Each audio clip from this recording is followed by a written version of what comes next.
She thought she knew what love looked like, until it arrived in the form she least expected.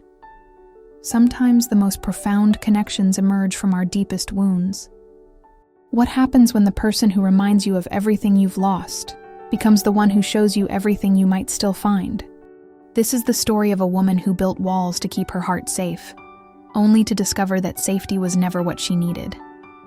Stay with me.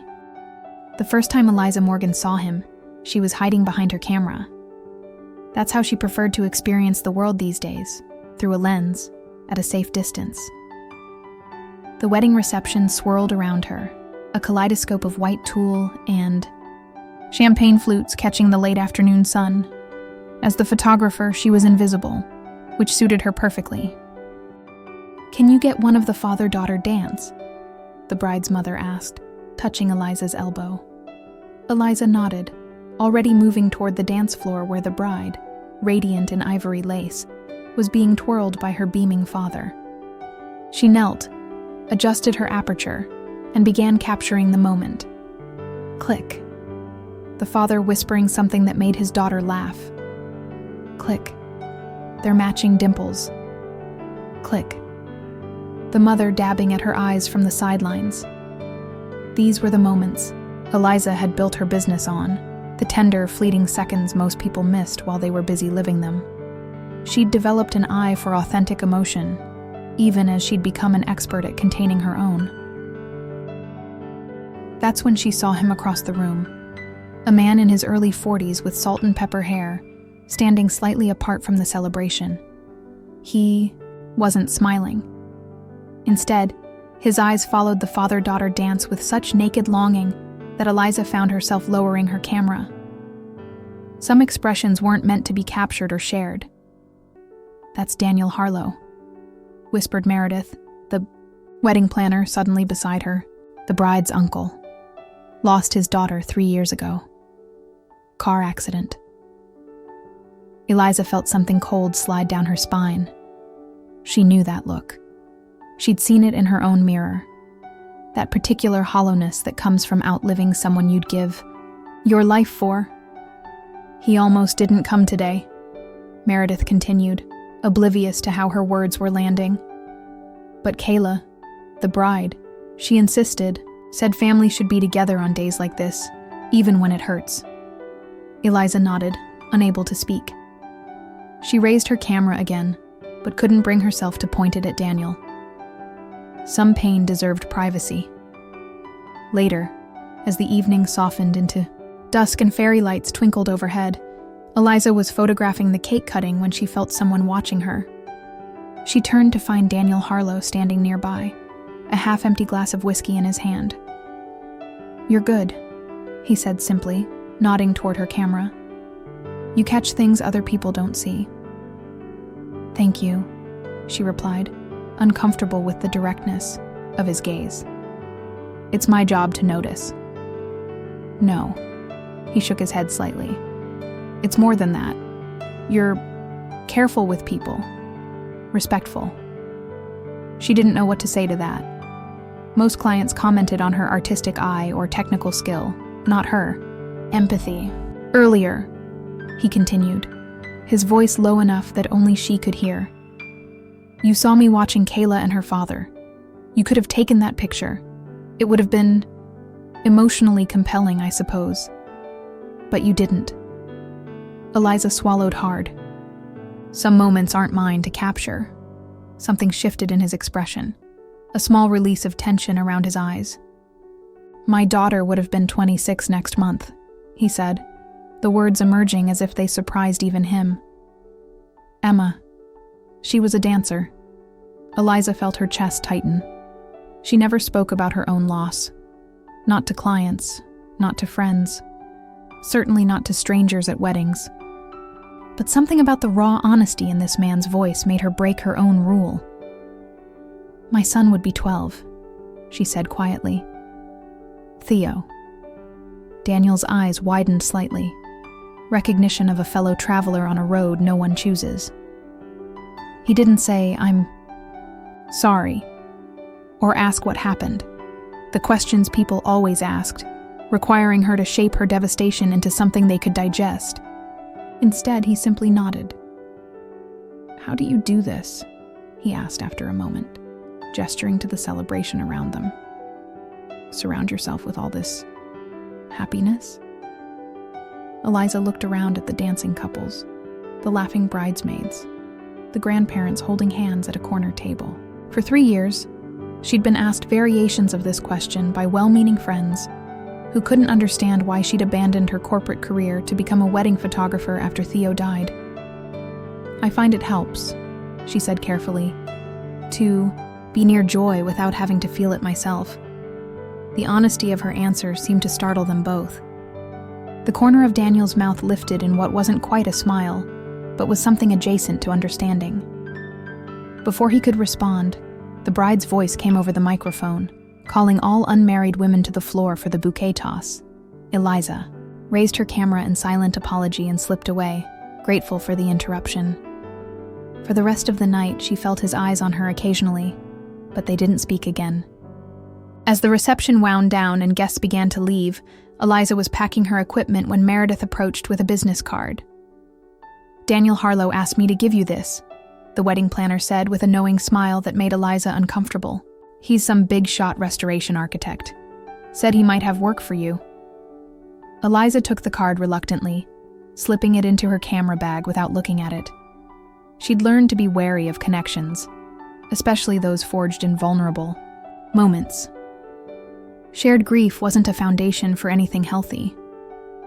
That night, in the quiet of her apartment, a space deliberately kept minimal and uncluttered, Eliza downloaded the wedding photos and began sorting through them. Her cat, Pixel, curled against her leg as she worked, the only companion she'd allowed herself since Theo and Mark had gone. Among hundreds of joyful images, one photo stopped her. She hadn't realized she'd taken it. Daniel Harlow, standing at the edge of the dance floor, his face half in shadow, watching the father-daughter dance. There was something in his expression that the camera had captured despite her intentions. Not just grief, but a complicated hunger for connection that mirrored something inside her. Eliza's finger hovered over the delete button. Then, surprising herself, she moved it to a separate folder instead. Not for the client, but for herself. On her nightstand sat the small wooden box that contained all she had left of Theo. A lock of hair, his favorite Hot Wheels car, the hospital bracelet from the day he was born. She hadn't opened it in months. Tonight, though, she found herself lifting the lid, running her fingers over the small treasures inside. "I met someone who understands," she whispered to the empty room. Not that it matters, but as she closed the box and turned out the light, Daniel Harlow's business card seemed to pulse like a beacon from inside her bag, a small disruption to the careful isolation she'd built around herself. For the first time in 3 years, Eliza fell asleep wondering what might happen if she let someone see her, really see her, instead of remaining safely behind her lens. 3 weeks passed before Eliza found herself parked outside the address on Daniel Harlow's business card. The Victorian mansion sat back from the road, its weathered grandeur partially hidden behind scaffolding and construction tarps. She checked, her appearance in the rearview mirror.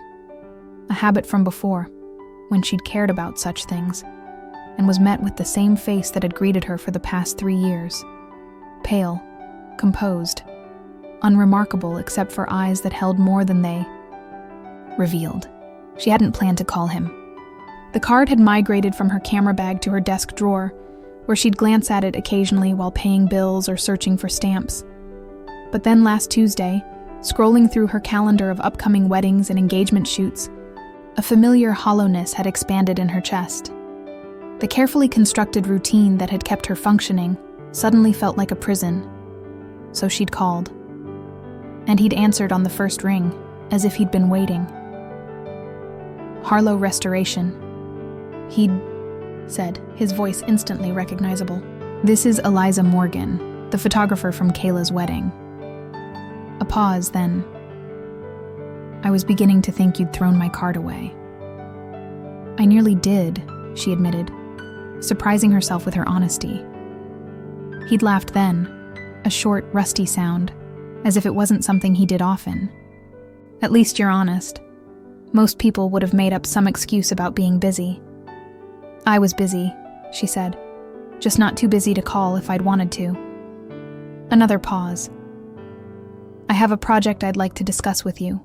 Professional, not personal, he added quickly, if you're interested. Now, sitting in her car, Eliza wondered what she was doing here. She photographed weddings and engagements, happy beginnings, not crumbling old houses. But something had compelled her to accept his invitation, some curiosity she couldn't quite name. The front door opened before she reached it.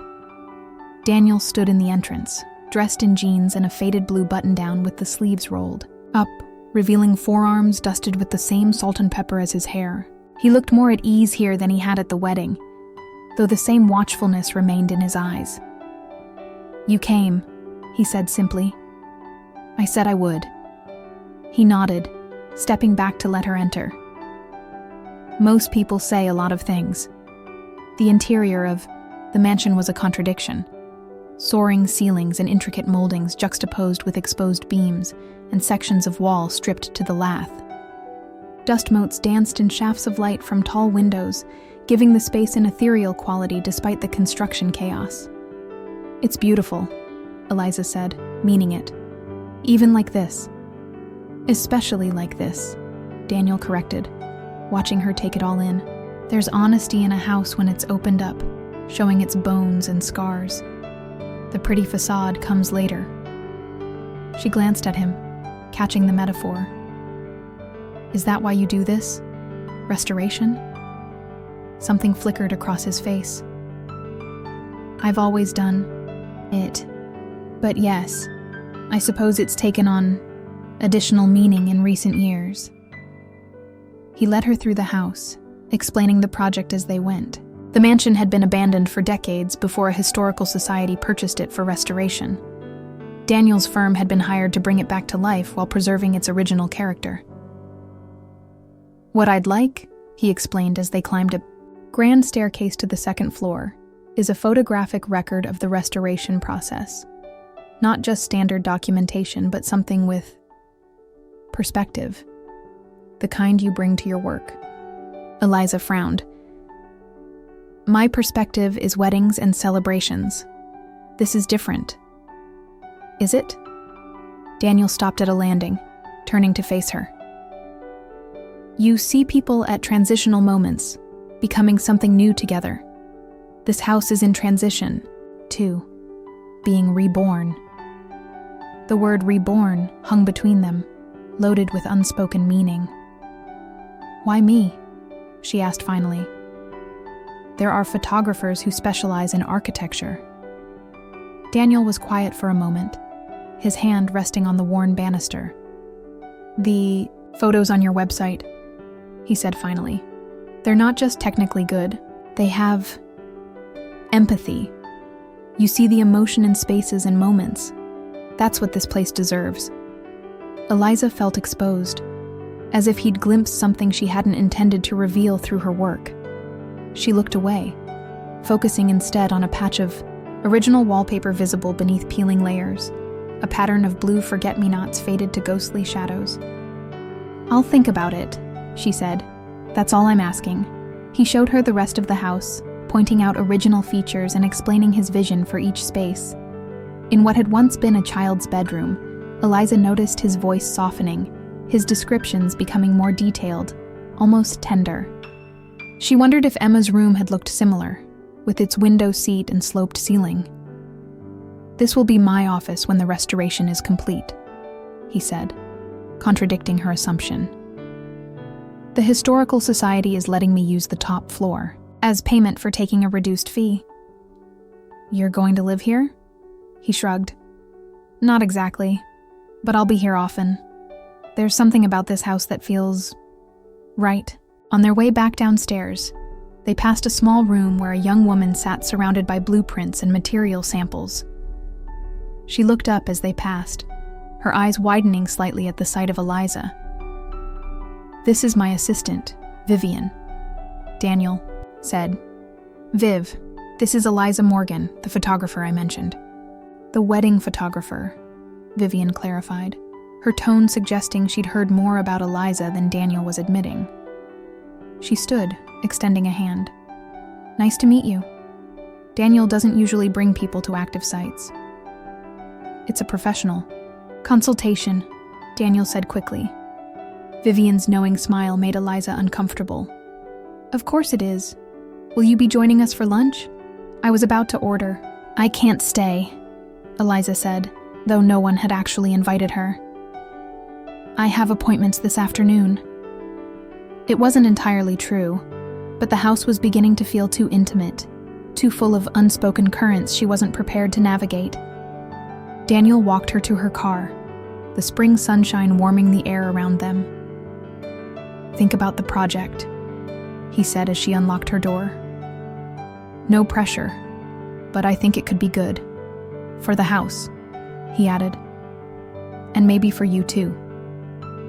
Eliza looked at him directly then, struck by his presumption. You don't know what's good for me, Mr. Harlow. We've met exactly twice. Instead of being offended, he smiled, a real smile that reached his eyes and transformed his face. You're right. I apologize. He took a step back, hands raised in surrender. The offer stands regardless. Your perspective would be valuable. As she drove away, Eliza felt unsettled. She'd gone there intending to politely decline whatever he was offering, yet now she found herself considering it. There was something compelling about the project, or perhaps about Daniel himself, with his quiet intensity and the grief he carried so openly. That evening, she found herself looking through her portfolio with new eyes. Daniel was right. Her wedding photos weren't just technically proficient. They captured emotional undercurrents most people missed. A father's hand trembling slightly as he gave away his daughter. A grandmother watching from the periphery. Joy and memory mingled in her expression. The quiet moment between a couple when they thought no one was watching. Her phone rang, startling her. It was Mark, her ex-husband, Theo's father. They spoke, rarely now, their shared loss having carved a canyon between them that neither knew how to cross. Hey, he said, his voice achingly familiar even after 3 years apart. Just checking in, you okay? It was their ritual. Every month or so, one would call the other with this same question, though both knew the answer would always be the same careful lie. I'm fine, she said automatically. You? Same old. A pause. I met someone. It's getting serious. Eliza felt a complicated surge of emotions. Relief that he was moving forward. Guilt that she wasn't. A stab of something like betrayal, though she had no right to feel it. That's good, she managed. I'm happy for you. Are you? He asked, and she heard the real question beneath. Was it okay to be happy again? Was it possible? Yes, she said, more firmly this time. Really, Mark, it's good. After they hung up, Eliza sat in the growing darkness of her apartment, thinking about the paths grief carved through a life. Mark had chosen to rebuild, to try again. She had chosen to observe from a distance, capturing other people's joy without risking her own heart. And Daniel Harlow, what had he chosen? The next morning, she called him. I'll do it, she said when he answered. The photography project, but I have conditions. Name them, he replied, and she could hear the smile in his voice. It's strictly professional. I set my own schedule, and I maintain creative control over the images. Agreed on all counts, he said easily. When can you start? That was how, 2 days later, Eliza found herself back at the Victorian mansion, camera in hand, seeing it through her lens for the first time. She moved through the rooms slowly, capturing the interplay of light and shadow, the textures of exposed lathe and ancient wallpaper, the ghostly outlines where furniture had once stood. Daniel kept his distance, watching her work, but not interfering. Occasionally, he would point out a detail, the original hand-blown glass in a window, a section of hand-carved banister. But mostly, he let her explore on her own. In what had once been the library, Eliza found herself drawn to a window seat where generations of children might have curled up with books. The cushion was long gone, but the worn wood told its own story of countless hours spent dreaming.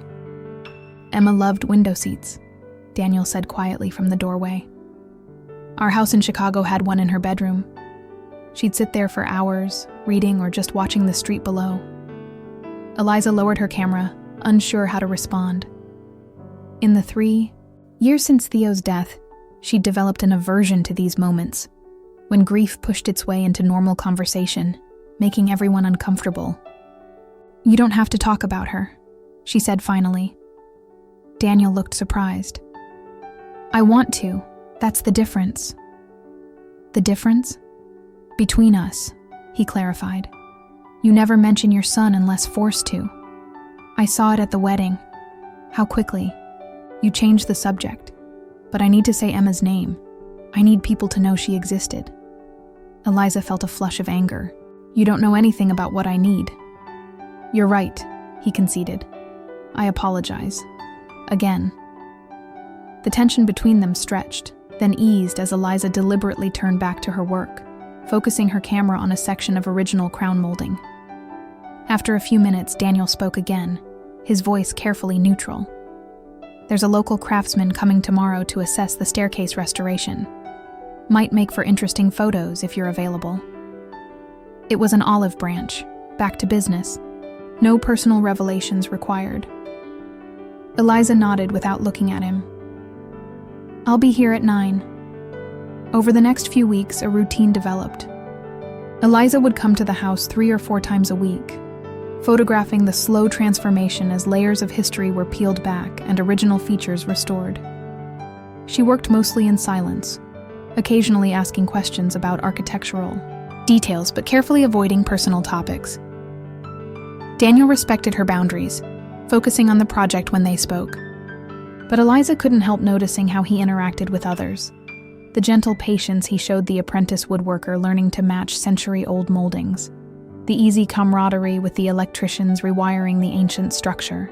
The quiet authority he commanded without raising his voice. One rainy afternoon, Eliza arrived to find the house unusually quiet. A note on the front door directed her to the 3rd floor. She climbed the stairs, hearing faint music as she approached what would eventually be Daniel's office. She found him alone, carefully removing layers of wallpaper to reveal the original pattern beneath. Tchaikovsky played softly from a portable speaker, the melancholy notes filling the space. "Swan Lake," Eliza said from the doorway. Daniel turned, surprised. "You know ballet?" "Theo took classes," she said, the words emerging before she could stop them. He loved it, even though some of the other boys teased him. It was the first time she'd volunteered information about her son without being asked. Daniel's expression remained carefully neutral, though something flickered in his eyes. "Emma danced Swan Lake her last year," he said, turning back to the wall. "Not a major role. She was only 23, but she was working her way up in the company." Eliza set down her camera bag and moved closer to see what he was doing. The wallpaper he'd uncovered showed a pattern of birds in flight against a pale blue background. "It's beautiful," she said. "Original to the house, circa 1890. His fingers traced the pattern gently. "Some things endure, if you're careful enough with them." They worked in companionable silence after that, Eliza photographing, while Daniel continued revealing the hidden pattern. The rain intensified outside, drumming against the roof and windows, creating a cocoon of sound around them. "Why weddings?" Daniel asked eventually, his back still to her as he worked. "Of all the things you could photograph," Eliza considered, deflecting, as she usually did when people asked this question. Instead, she found herself answering honestly. "After Theo died, I couldn't bear to be around children. But I needed to be near Joy, without having to feel it myself. Weddings. Let me do that. I can capture happiness for other people while keeping my distance. Daniel nodded, still not looking at her. I understand that. After Emma, I threw myself into restoration projects, bringing beauty back to broken things. It felt manageable when nothing else did. Does it help? She asked, surprising herself with the question. He turned then, meeting her eyes. Some days, other days, nothing helps, but it gives me purpose. He paused. What about you? Do the weddings help? Eliza considered the question. They give me somewhere to be, people to focus on besides myself. But help? I don't know if anything really helps. Except this, Daniel said quietly. Being with someone who understands, who doesn't need you to pretend. The air between them seemed to thicken. Eliza raised her camera, a reflexive shield against the intimacy of the moment, and focused on his hands. Strong, capable hands marked with small scars and calluses from his work. May I? She asked, nodding toward him. He nodded, remaining still as she photographed him against the backdrop of the uncovered wallpaper, his profile outlined by the gray light from the window. It was the first time she'd photographed him directly since that unintentional shot at the wedding. Later, reviewing the images on her laptop, Eliza lingered on that portrait. There was something compelling in his expression, a quiet resilience, a man who had been broken but had somehow avoided becoming bitter. She found herself wondering about his life beyond this house and their careful conversations. Whether he dated. Whether he had tried, like Mark, to build something new from the ashes of his old life. The thought unsettled her. She closed her laptop and reached for the wooden box on her nightstand, opening it for the second time in a month. Among Theo's treasures was a program from his last recital, a children's production where he'd played a frog, leaping across the stage with such joy that the memory still had the power to both warm and wound her. I mentioned you today, she whispered to the program. I never do that. The admission hung in the quiet room. Eliza closed the box carefully and returned it to its place, wondering what it meant that Daniel Harlow had somehow slipped past defenses that had kept everyone else at bay for 3 years. Summer arrived with a vengeance, turning the Victorian mansion into an oven by mid-morning. Eliza arrived earlier than usual, hoping to capture the golden light as it filtered through the newly restored stained glass in the entryway. 6 weeks into the project, the house was beginning to reveal its renewed self, like a face emerging from beneath layers of dust and neglect. She found Daniel already there, shirt damp with sweat as he carefully fitted a piece of salvaged crown molding. He glanced up when she entered, offering a smile that had become familiar. You're early, he said, climbing down from his ladder. The light, she explained, gesturing to the kaleidoscope of colors dancing across the floor from the stained glass. I wanted to catch it before it moved. He nodded, understanding without further explanation. That had become their pattern, a shorthand communication that required fewer words as the weeks passed. Eliza had begun to recognize the subtle shifts in his mood, the days when grief sat heavier on his shoulders, when he worked in complete silence or played Emma's favorite music. In turn, he seemed to sense when she needed space, when the weight of her own memories pressed too close. There's iced tea in the kitchen, he said, wiping his forehead with his sleeve. Vivian made it before she left for the supplier. The kitchen was one of the first rooms to be completed, its original cabinets restored and complemented by period-appropriate fixtures. Eliza poured 2 glasses of tea and returned to find Daniel studying the photographs she'd delivered the previous week, now arranged on a makeshift table. These are extraordinary, he said without looking up. Especially this series. He was pointing to a sequence she'd taken of the library restoration. Close-ups of hands repairing intricate woodwork, juxtaposed with wider shots showing the room's transformation. What had begun as simple documentation had evolved into something more artistic, more personal. "The Historical Society is thrilled," he continued. "They want to use them for a fundraising exhibition. With your permission, of course." Eliza set down his tea, surprised. An exhibition? At the Heritage Museum downtown. They're planning an event to showcase the restoration and raise funds for the final phase. He looked up at her then. "It would mean displaying your work publicly. I told them I'd ask, but that it was entirely your decision."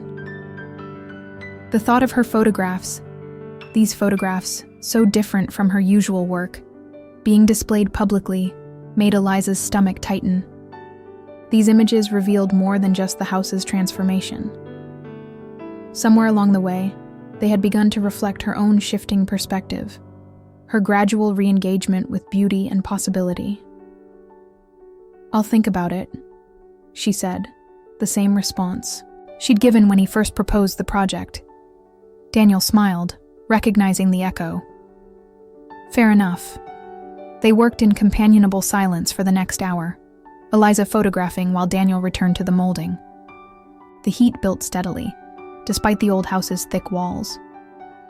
By noon, it had become nearly unbearable. "That's it," Daniel announced, setting down his tools.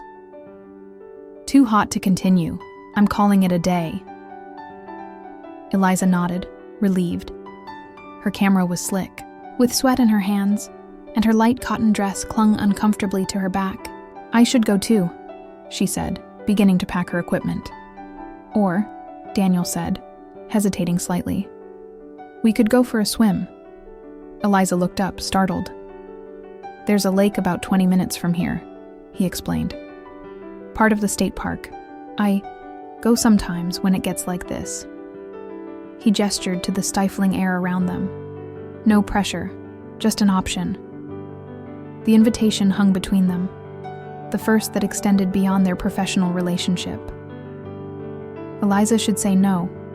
She had a system, carefully maintained boundaries, but the thought of returning to her airless apartment held no appeal, and something about the casual way he'd offered made it hard to refuse. "I don't have a swimsuit," she said, a practical objection rather than an outright refusal. "There's a store near the park entrance, or you could just wade in. The water's perfect this time of year." She should say no. Instead, she heard herself say, "Okay." The surprise on his face suggested he hadn't expected her to accept. 20 minutes later, they were driving through dense forest, windows down as Daniel's old Jeep navigated the winding road. Neither spoke much, but the silence felt comfortable, rather than strained. Eliza watched the dappled sunlight through the trees, feeling something inside her gradually unclench, a tightness she hadn't realized she'd been carrying. The lake, when they reached it, was a revelation. A vast expanse of clear blue water ringed by pines, with only a handful of people scattered along its shore. Daniel led her to a secluded cove, spreading a blanket on the pebbly beach. "I come here to think," he said, gazing out at the water. "When the house gets too full of ghosts." Eliza understood immediately. Some spaces held memories so strongly that they became almost tangible, presences that demanded acknowledgement. "Did you bring Emma here?" she asked, the question emerging before she could consider its implications. If he was surprised by her directness, he didn't show it. "No. We lived in Chicago until after. I moved here about a year ago, when I got the restoration contract." He glanced at her. "This place is just mine. No memories attached." Eliza nodded, understanding the appeal. After Theo died, she'd moved to a new apartment in a neighborhood she'd never visited with him, a place unmarked by his absence. Daniel pulled off his t-shirt and kicked off his shoes. "Coming in?" Eliza hesitated, then slipped off her sandals and followed him to the water's edge. The lake was cool against her feet, a blessed relief from the heat. She waded in up to her knees, dress hiked up in one hand, while Daniel dove in, completely, surfacing with a satisfied gasp. "Perfect," he called to her.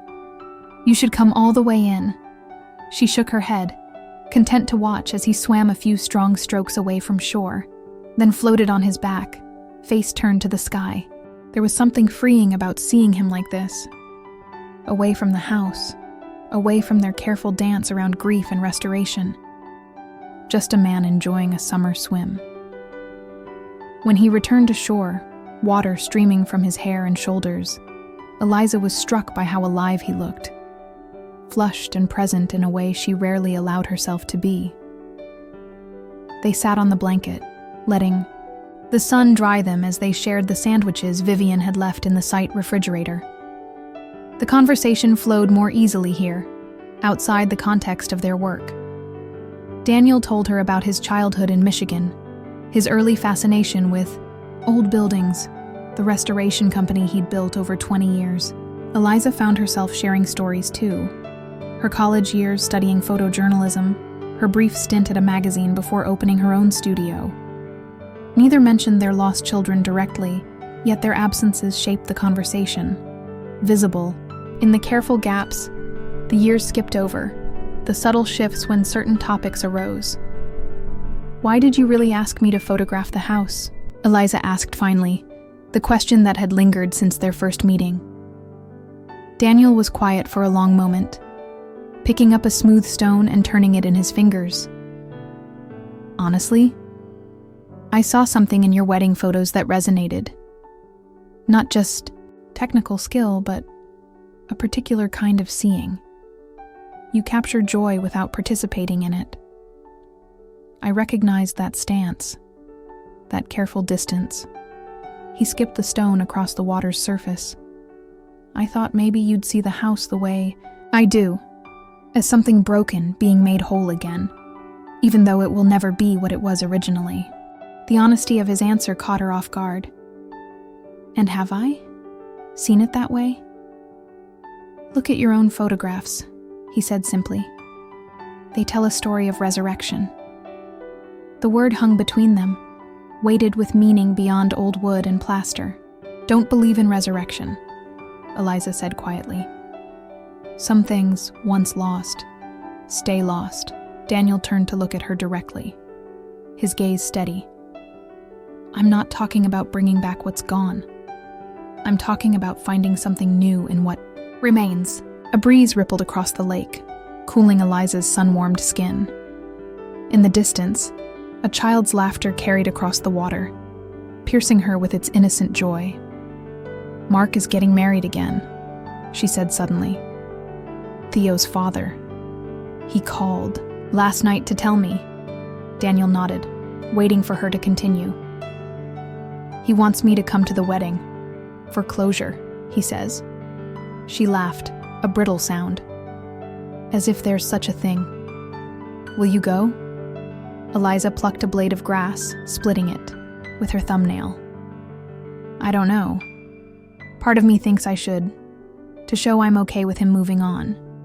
But another part is afraid," Daniel finished when she trailed off, "of what it means if he can be happy again. Yes." The admission felt like releasing a breath she'd been holding for years. "What does it say about me that I can't? That I don't even want to try?" Daniel was quiet for a long moment. "After Emma died, her mother, my ex-wife, threw herself into a new relationship almost immediately. New man, new city, new life, as if she could outrun the pain." He skipped another stone, watching it bounce 4 times before sinking. "I judged her for it, thought she was betraying Emma's memory. And now I think we all survive however we can. There's no right way to carry this kind of loss." They sat in silence, watching the sunlight play across the water. Eliza felt something shift inside her. Not healing exactly, but perhaps a small crack in the protective shell she'd built around herself. "I have something to show you," Daniel said eventually, reaching for his phone. I've been debating whether to share this. He scrolled through his photos, then handed her the phone. On the screen was an image of a small garden tucked into a corner of what Eliza recognized as the Victorians' backyard, a space they hadn't focused on in their documentation. Stone pathways wound between carefully tended beds of wildflowers and herbs. A simple wooden bench sat beneath a young maple tree. I've been working on it in the evenings, he explained. It's not part of the official restoration, just something personal. It's beautiful, Eliza said, genuinely moved by the unexpected glimpse of tenderness. But why show me now? Daniel took a deep breath.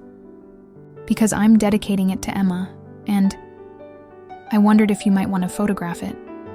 For yourself, not the project. And maybe, he hesitated.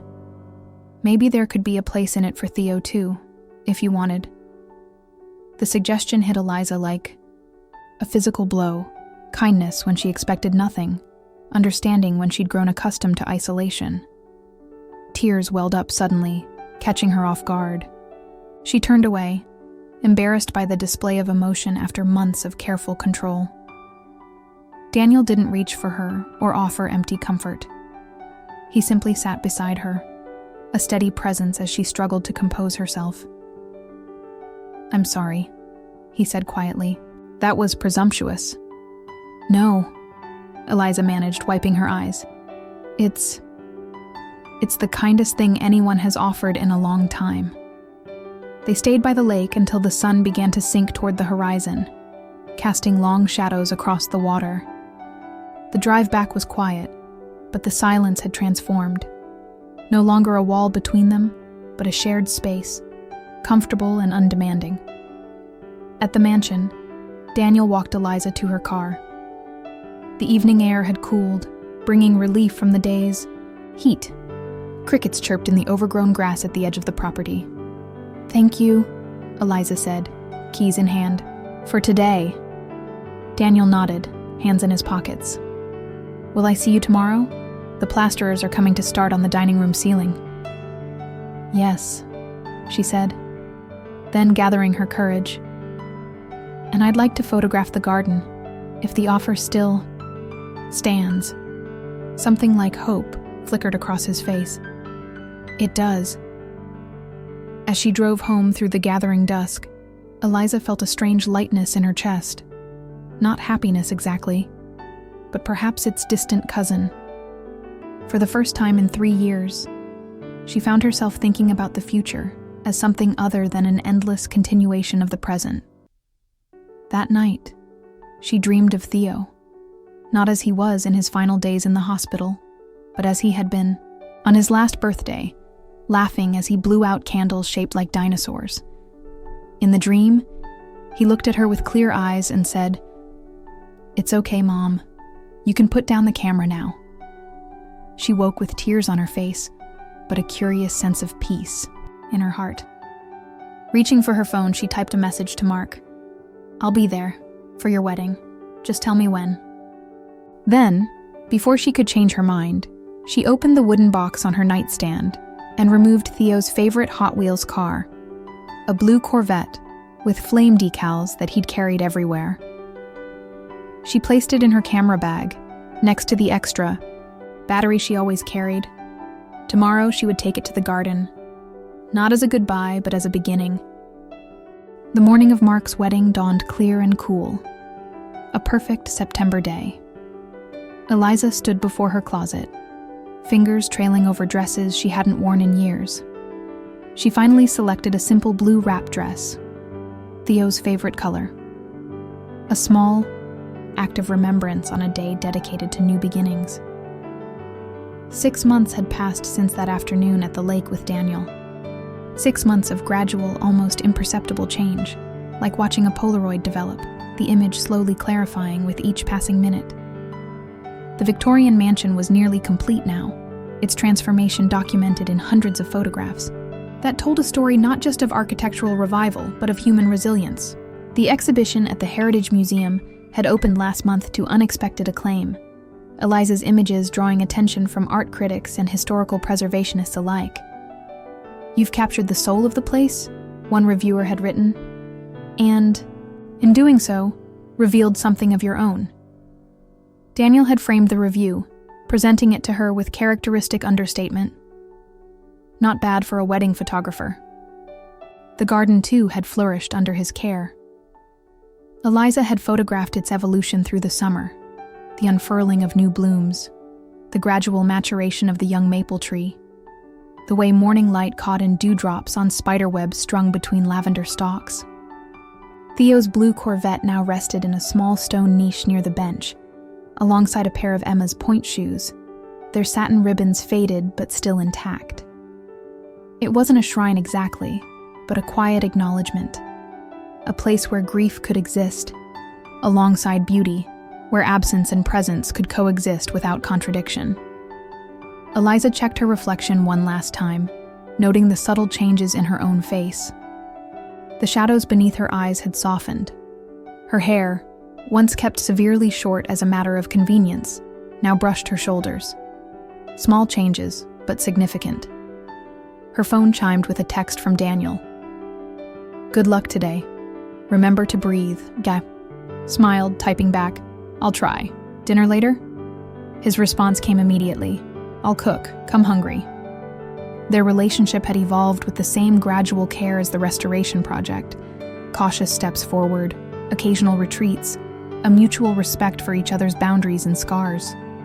They weren't dating exactly, but they weren't just friends either.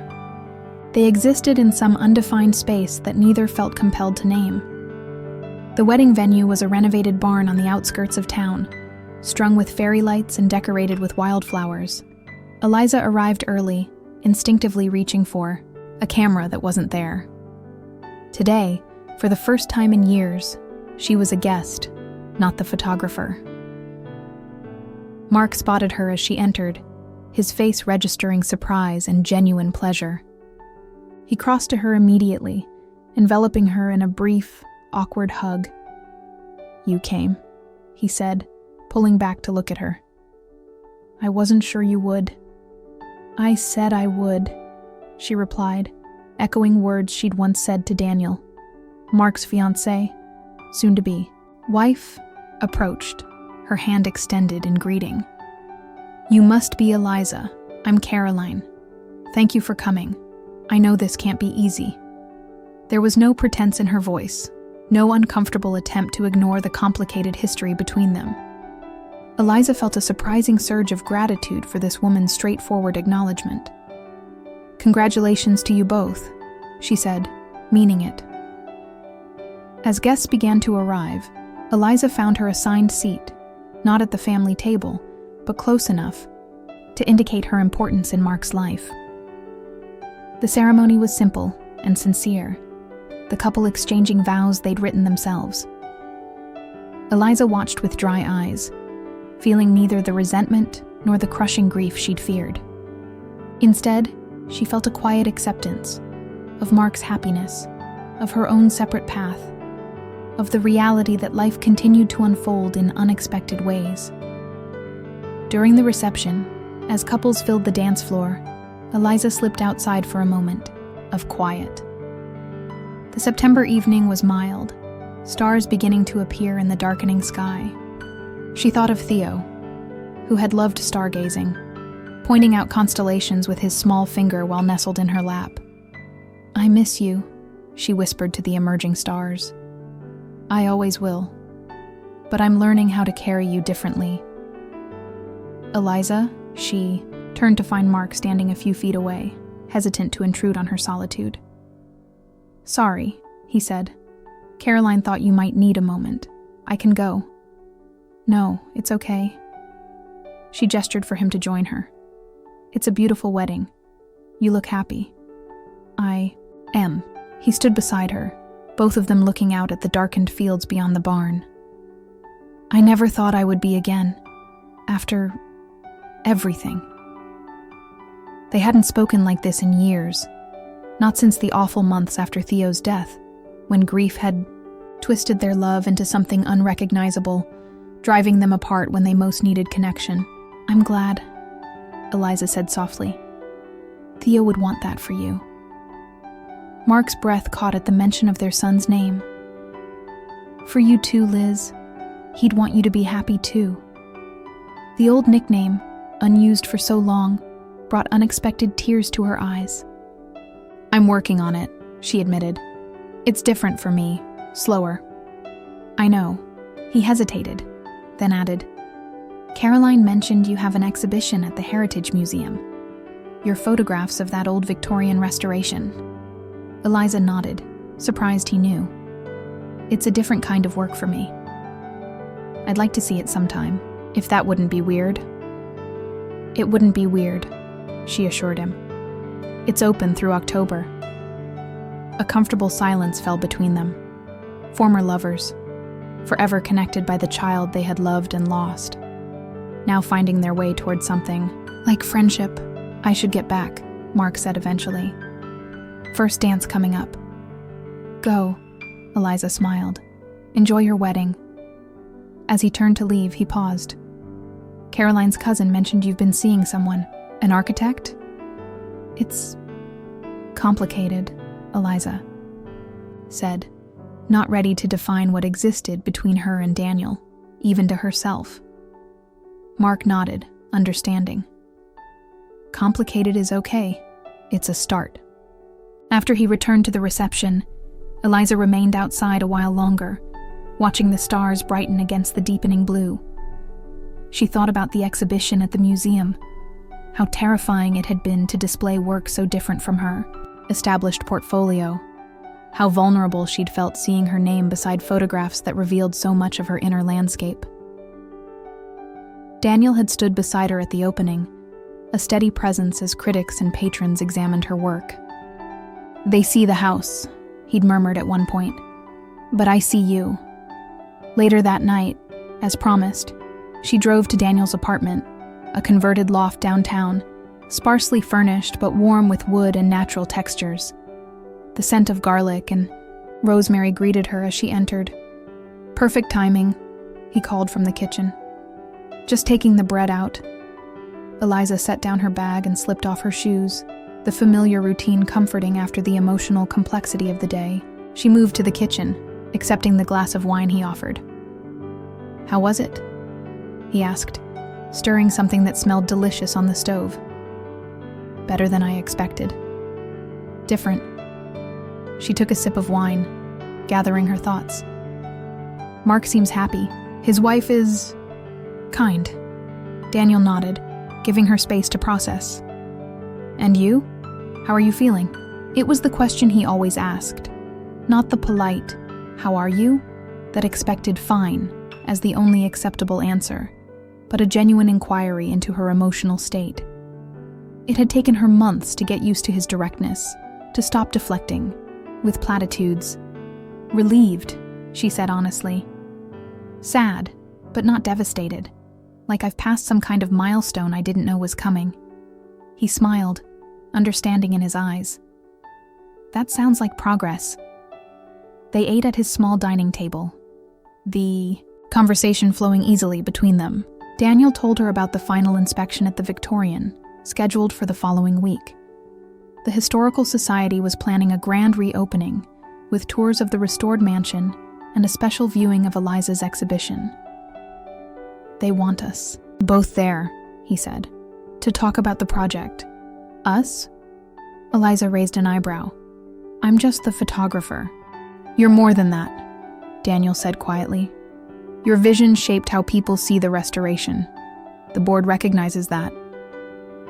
After dinner, they moved to the couch, the familiar comfort of proximity without pressure. Daniel's hand found hers, fingers intertwining with practiced ease. I have something to tell you, he said, his tone making her look up. I've been offered a new project, a theater restoration in Chicago. Eliza felt a small jolt of alarm. Chicago? That's where Emma danced. Yes. His expression was complex, anticipation mingled with apprehension. It's the Athenaeum Theater. She performed there several times. Are you going to take it? Daniel squeezed her hand gently.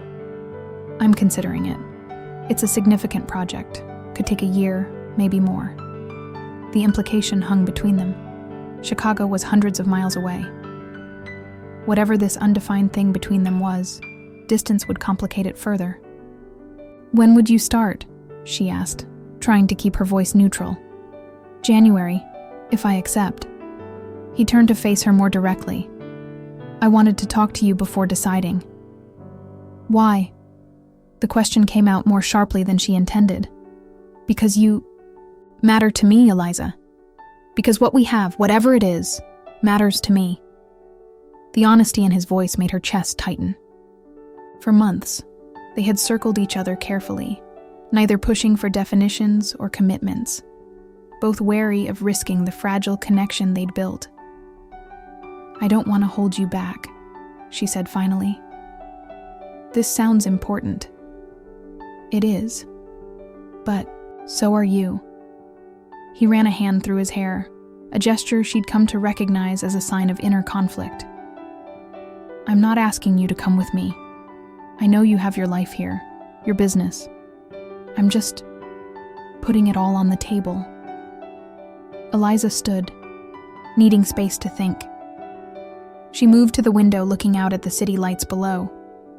6 months ago, the prospect of Daniel leaving would have been almost a relief, an easy end to a connection that threatened her carefully maintained isolation.